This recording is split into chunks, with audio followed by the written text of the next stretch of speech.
अस्सलाम वालेकुम नाज़रीन, मेरा नाम डॉक्टर अदील है और उम्मीद है आप सब लोग खैरियत से होंगे। सबसे पहले तो जिन लोगों ने अभी तक चैनल सब्सक्राइब नहीं किया है वो काइंडली मेरे चैनल को सब्सक्राइब करें और बेल आइकन पे क्लिक करें। और अगर आपको वीडियो अच्छी लगे तो काइंडली इसको शेयर ज़रूर कीजिएगा। तो इसके साथ ही हम आज के टॉपिक का आगाज़ करते हैं। आज हम दो टॉपिक पे बात करेंगे।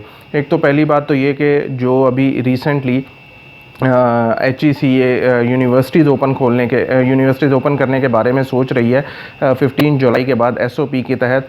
उसके बारे में हम थोड़ी सी बात करेंगे कि आया कि फ़ैसला दुरुस्त होगा या गलत हो गया या इसके क्या कॉन्सिक्वेंसेस होंगे। सेकेंडली हम बात करेंगे कि जो अभी 2 दिन पहले फवाद चौधरी के इंटरव्यू के बाद जो कि उन्होंने वॉइस ऑफ अमेरिका को दिया था, उसके बाद जो एक रद्द-ए-अमल आया और वुज़रा की तरफ से जो उन्होंने TV चैनल्स पे बैठ के काफ़ी कुछ बुरा भला भी कहा, तनकीद भी की चौधरी साहब पे, तो उसके बारे में हम थोड़ी सी बात करेंगे। पहले हम स्टार्ट करते हैं अपने फर्स्ट टॉपिक से, यूनिवर्सिटीज़ आया के ओपन होंगी कि नहीं होंगी। देखें, यूनिवर्सिटीज़ के बारे में अभी SOPs तैयार किए जा रहे हैं। अभी HEC तमाम यूनिवर्सिटीज़ के वाइस चांसलर से उन्होंने एक ब्रीफिंग मांगी है कि आया कि आपकी यूनिवर्सिटीज़ में क्या हालात चल रहे हैं और ऑनलाइन स्टूडेंट्स का क्या बिहेवियर है, तो स्टूडेंट्स को कौन कौन सी मुश्किलात आ रही हैं। तो अब जो vice chancellor obviously head of department से मशवरा करेंगे और उसके बाद जो भी एक लाया-अमल होगा वो HEC को उससे आगाह करेंगे और उसके बाद 15 जुलाई के बाद जो भी SOPs होंगी उसके बाद यूनिवर्सिटीज़ को ओपन कर दिया जाएगा। लेकिन इसमें थोड़े से एक कंसर्न्स जो मुझे नज़र आ रहे हैं वो ये हैं कि यूनिवर्सिटीज़ ओपन हो जाएंगे, जबकि PTI की गवर्नमेंट खुद खान साहब ये कह रहे हैं कि by the end of July cases peak पे होंगे। जब केसेस पीक पे होंगे तो आप यूनिवर्सिटीज़ उस वक्त खोल रहे हैं, आपको अगर ये खोलनी थी तो ये पहले ही खोल देते, तो अब आप जाके खोल रहे हैं। और दूसरी बात ये कि मेरी आज ही एक प्रोफेसर हैं उनसे बात हो रही थी गवर्नमेंट कॉलेज के, तो वो मुझे ये बता रहे थे कि देखें ये एक बहुत ही एक डिफ़िकल्ट मरहला होगा क्योंकि ऑनलाइन क्लासेस अभी चल रही हैं और जब आप यूनिवर्सिटीज़ ओपन कर देंगे तो उसके बाद आप ऑनलाइन क्लासेस का क्या करेंगे, स्टूडेंट्स को आप बुलाएंगे या ऑनलाइन क्लासेस ख़त्म कर देंगे, क्योंकि ये सेमेस्टर तो ऑनलाइन चल रहा है। तो स्टूडेंट्स आके वहाँ पे यूनिवर्सिटीज़ आएंगे या आप उनको नहीं सिर्फ फैकल्टी आएगी, तो ये एक बड़ा पेचीदा किस्म का मरहला है।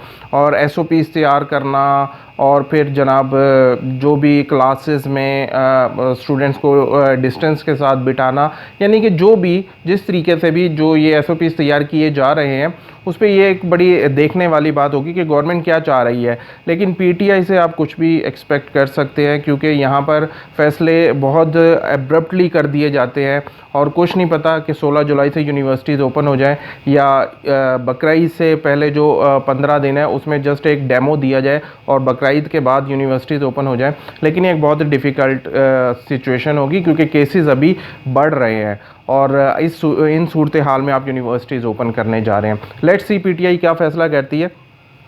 सेकेंडली हम बात करेंगे जो कि फवाद चौधरी के इंटरव्यू के बाद जो एक रद्द-ए-अमल आया है। फवाद चौधरी के आपको पता ही होगा, फवाद चौधरी ने वॉइस ऑफ अमेरिका को एक इंटरव्यू दिया जो कि सुहेल वडाइच साहब ने लिया और उसमें बहुत ही बोल्ड बातें की फवाद चौधरी ने कि उनकी जो पार्टी है वो डिलीवर क्यों नहीं कर पा रही और क्या क्या मसले मसाइल चल रहे हैं। आपको पता ही है फवाद चौधरी साहब बड़े बोल्ड किस्म के और बड़े जारहाना किस्म का अंदाज़ रखते हैं। जब वो बयान देते हैं तो वो किसी को नहीं देखते हैं। एक जियो न्यूज़ के साथ एक इंटरव्यू में सलीम साफ़ी के साथ एक इंटरव्यू हो रहा था, आपको पता ही होगा, जिसमें उन्होंने सलीम साफ़ी साहब ने उनसे एक सवाल किया जब वो ब्लागियात के शोबे में थे, वज़ीर थे, तो उन्होंने कहा कि आपकी वजारत का नाम रखे ब्लागियात की बजाय झूठ और लफ्ज़ियात रख दिया जाए। तो उसमें फिर जब भी फ़ौरन ही फवाद चौधरी साहब ने कहा हाँ जी और आपको उसका वज़ीर बना दिया जाए। तो इस तरह के बयानात, और आपको पता ही है मुफ्ती मुनीबुर रहमान के साथ उन्होंने काफ़ी उनकी छेड़छाड़ चलती रहती है कि भाई उनको अभी लेटेस्ट साइंस और टेक्नोलॉजी से जब इतनी तरक्की हो गई है तो अभी तक दूरबीन से लगा के और जनाब चाँद को देखना और ये वो इस तरह की बात है। फिर समी इब्राहिम साहब की जो स्टोरी थी उसमें आपने देखा होगा कि समी इब्राहिम साहब ने स्टोरी ब्रेक की थी जिसमें उन्होंने कहा था कि पीटीआई के लोग ही दबोएंगे और उनमें पीपी के वालों का ज़्यादा हाथ होगा जो कि पीटीआई में शामिल हुआ। अब वो ज़ाहिर है इशारा फवाद चौधरी साहब की तरफ था, तो फवाद चौधरी साहब ने एक तकरीब में उनको थप्पड़ दे मारा था कि उन्होंने मेरी एक वो डिग्निटी पे और मेरी ऑनेस्टी पे उन्होंने एक शक किया है और किसी को कोई हक़ नहीं पहुंचता।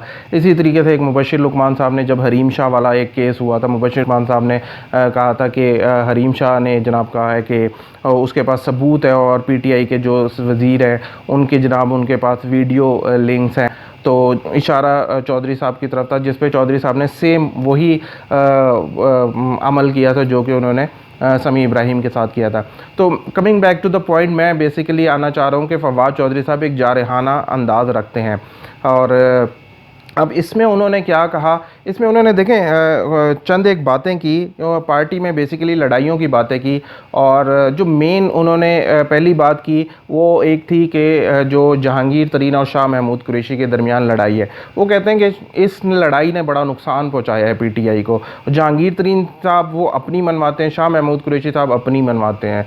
वो कहते हैं ना कि एक बहुत ही मशहूर कहावत है कि कंबल में 10 गुलाम तो सो सकते हैं लेकिन एक रियासत में 2 बादशाह नहीं रह सकते। तो जहांगीर तरीन साहब और जो शाह महमूद कुरैशी साहब हैं वो मुल्तान साइड के हैं और दोनों अपनी हुक्मरानी चाहते हैं। जहांगीर तरीन साहब अपने पैसों के बलबूते पे, और वो काफ़ी उन्होंने पार्टी को सपोर्ट किया है, इलेक्शन से पहले भी काफ़ी लोगों को वो हुकूमत बनाने में उनका काफ़ी बड़ा रोल है। तो एक इस जो इनकी आपस में टसल है, एक उन्होंने इस पे बात की। सेकेंडली उन्होंने जिस पे बात की थी वो असद उमर की बात थी।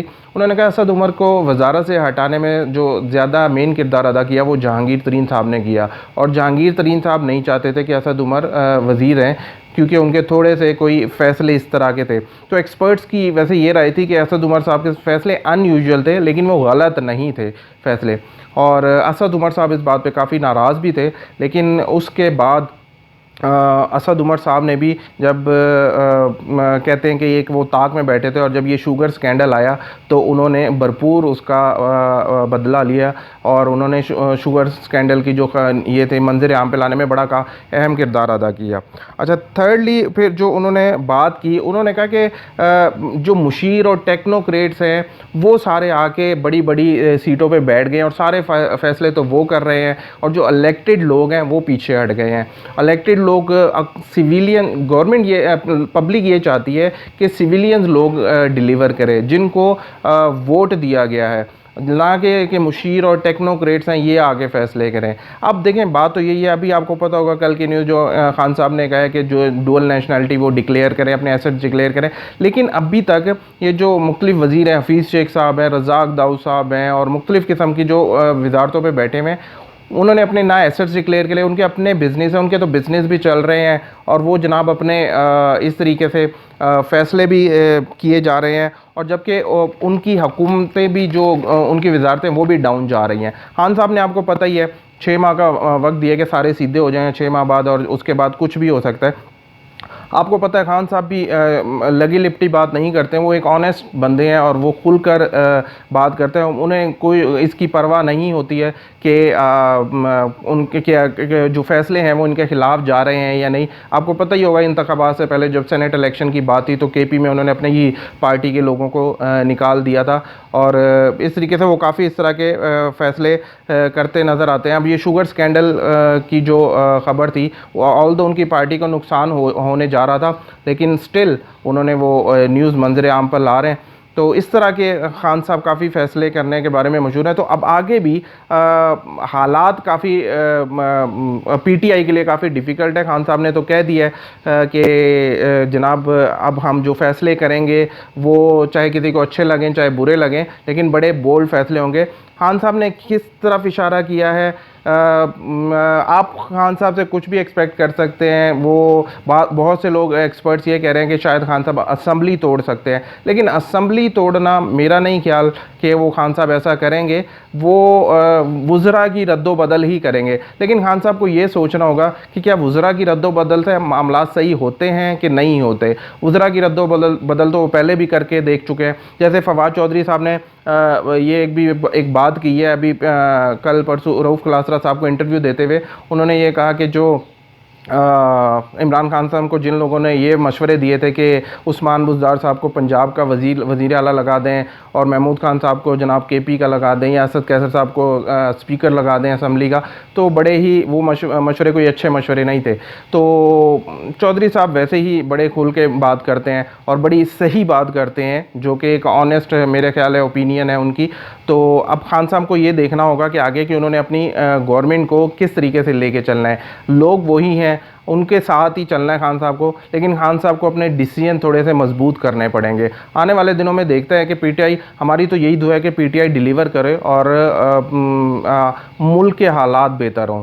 तो अब तक के लिए इतना है। This is doctor Adeel signing out. अल्लाह हाफिज़।